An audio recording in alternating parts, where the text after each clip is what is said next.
everyone, it's Daru helping you build your DIY skills, and today we are painting doors black without the brush marks for a durable finish. And you know, it all comes down to the paint. Today we are using a satin finish super paint. We'll explain why we made that choice coming up, and if you haven't painted before, this is a tutorial for beginners, so you can do this. Today we're transforming this old colonial door to make it look like new by painting it black. We're gonna update this door right now.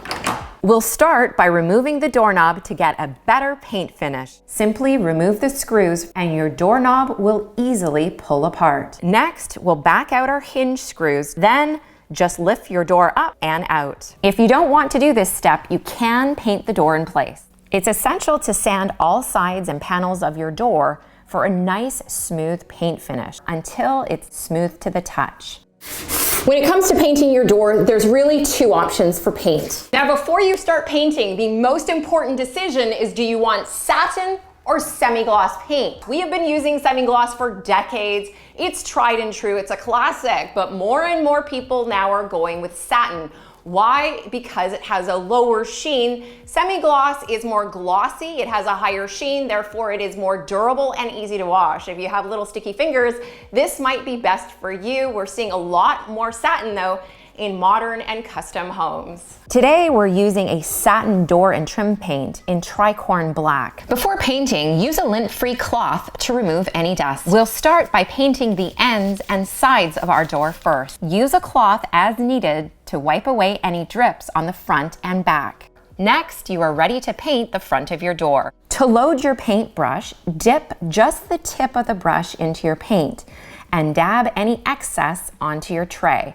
I am using a 2-inch sash brush to cut in the panels first, starting at the top, then moving down. I will link to everything I'm using in the description. When you're cutting in, you can paint up onto the face of your door. Just make sure that you feather your paint so it will blend well. When you get to the corners, you can wiggle your paintbrush to help push the paint into the corners. Once you've painted all your panels, you are ready to roll the face of your doors for a smooth finish. We're using a high-density foam roller on the flat parts of the door to give us a smoother finish fast. This is also a great way to improve your brush skills and become a better painter. You may even enjoy it. After our panels are painted, you can move on to painting the top of your door. Now, it's really important to paint in the same direction as the grain of your wood, going horizontal on the stiles and vertical on the mullions, which run from the top of your door to the bottom. This part is really fast. As your paint dries, your door will become less shiny.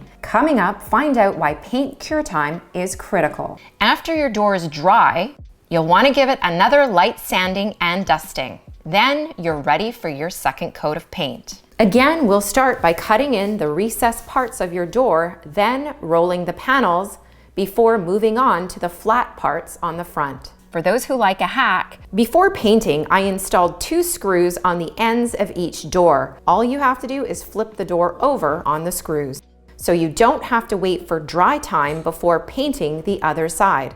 After your door is dry, you can see the final satin finish. Just make sure that you do not wash down your doors for 30 days after painting, because latex paint needs 30 days to fully cure to become durable. Otherwise, if you get it wet and you wash it, you could actually damage the finish of your paint. Please hit that like button and subscribe. Thank you so much for watching.